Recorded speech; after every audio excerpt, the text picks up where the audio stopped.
Kayak saya berkali-kali ditanya sama seorang kiai, kenapa sih Gus masalah la ilaha illallah kok sampai Nabi ngendikan wa inzana wa insarakum. Siapapun yang melafadzkan la ilaha illallah Muhammadur Rasulullah itu suatu saat pasti masuk surga. Meskipun dia pernah zina, pernah maling. Itu jelas teks hadis di Bukhari, di Muslim, wa inzana wa insarakum. Meskipun zina dan ini bukan berarti Nabi melegalkan perzinahan, enggak. Ma'adzallah, enggak akan terjadi. Nabi melegalkan perzinahan.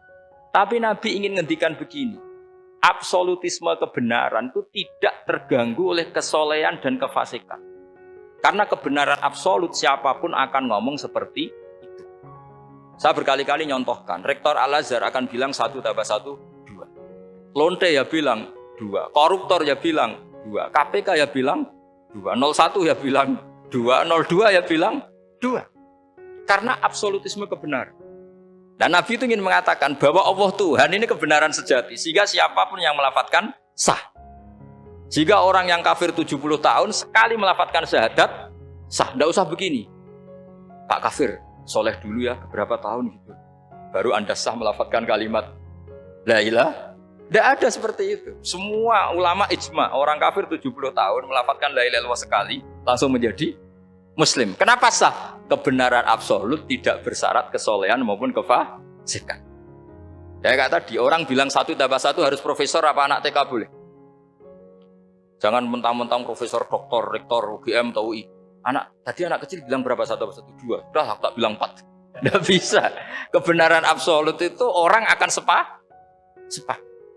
Nah, Quran itu termasuk kebenarannya absolut.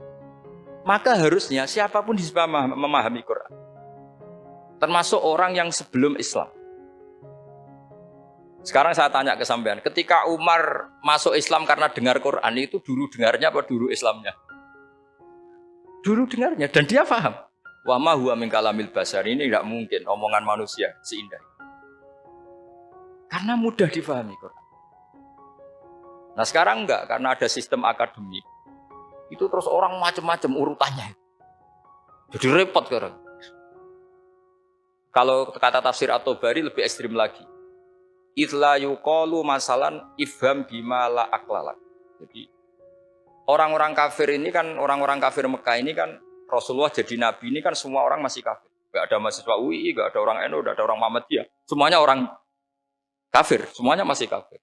Terus Nabi membawa Quran, maka khitab pertama itu bukan ya ayuhan nahdiyun, ya ayuhal muhammadiyun. Khitab pertama kul ya ayuhal kafirun, karena pendengarnya semuanya kafir.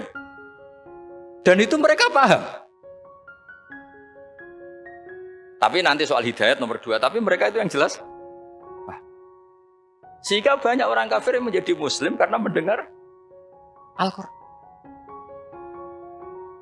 Jadi ini penting diketahui karena kebenaran itu milik siapa saja dan akan mudah dipahami.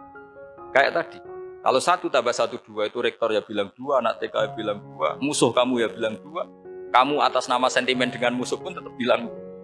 Nah di sini kadang Nabi ngendikan mangqala la ilaha illallah dakhalal jannah wa inzana wa insaraka. Proporsinya seperti itu, bukan berarti Nabi melegalkan zina, bahwa kalimat ini kalimat yang kebenarannya absolut sehingga siapapun sah mengatakan itu, meyakini itu meskipun punya masa lalu seperti. Jadi jangan salah makna terus Nabi melegalkan, tidak sama sekali. Jadi saya mohon ini jadikan satu ilmu, bahwa ilmu adalah tetap apa?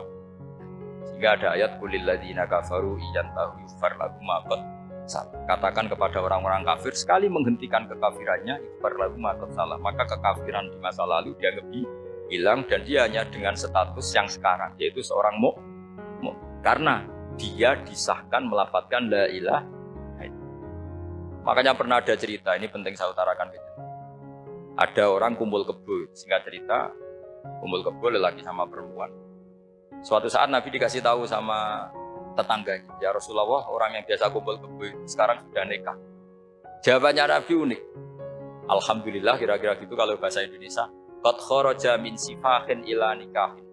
Dia sudah keluar dari tradisi zina, sekarang dia sudah dengan kehormatan nikah.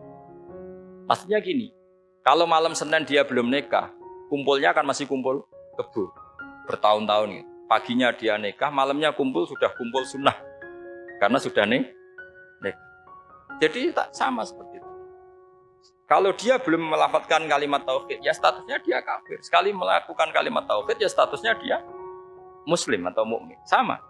Ketika hubungan intim tanpa nikah namanya sifah perzinaan. Sekali nikah ya namanya sunnah. Jadi semudah itu. Dan Nabi tidak tanya macam-macam. Mau ngendikan qad kharaja min sifahin ila nikah. Sudah keluar dari tradisi sifah menuju nikah. Pertanyaannya gini, kenapa enggak disyaratkan ini itu untuk nikahnya? Misalnya macam-macam. Ya sebetulnya syarat itu pasti ada, cuma begini. Orang yang ingin menghentikan keburukannya harus kamu katakan sah sekarang juga. Karena kita mengesahkan penghentian keburukan. Jangan lalu orang yang mau tobat malah dipersulit. Jadi misalnya la ilaha illallah, kamu belajar makhraj dulu, bila bilangnya lah benar. Belajar bahasa Arab dulu. Ya kacau. Apalagi saya persiapkan seremonialnya dulu, nanti di masjid di syuting supaya satu Indonesia tahu yang Islamkan saya itu kiainya yang engkek malah repot lagi. Ini penting saya utarakan supaya clear. Jadi saya ulang lagi, al-ibratu bi umumil lafzi la bi khusus sabab. Allah ya enggak apa-apa cerita Nabi Musa, cerita Nabi Isa, cerita misalnya begini, bolehkah orang soleh itu jadi raja? Jawabannya harus bilang boleh. Karena Allah pernah menfigurkan tokoh soleh yang bernama Sulaiman dan Daud. Dan beliau adalah raja. Ketika Imam Syafi'i ditanya, bolehkah orang Islam tidak kawin? Ya asal dia ada zina ya boleh. Karena Allah menyebut hamba yang soleh. Dan sebagian mereka tidak nikah. Yaitu Nabi Yahya dan Nabi Isa. Yaitu wasayyida wa hasura wa nabiyya minasol. Jadi cara berpikir Imam Syafi'i gampang. Bagaimana hukumnya orang Islam yang nggak nikah padahal dia tapi asal gak zina loh ya. Ya jawabannya ya boleh. Karena Allah mensifati Nabi Yahya dan Isa dengan status hasur. Tidak apa? Nih. Bolehkah seorang soleh jadi raja? Ya boleh. Daud dan Sulaiman itu seorang soleh dan jadi raja. Bolehkah orang soleh itu fakir? Wah sudah banyak. Gak usah dibolehkan sudah banyak. Kan? Jadi gampang sekali Quran di depan ahlinya itu.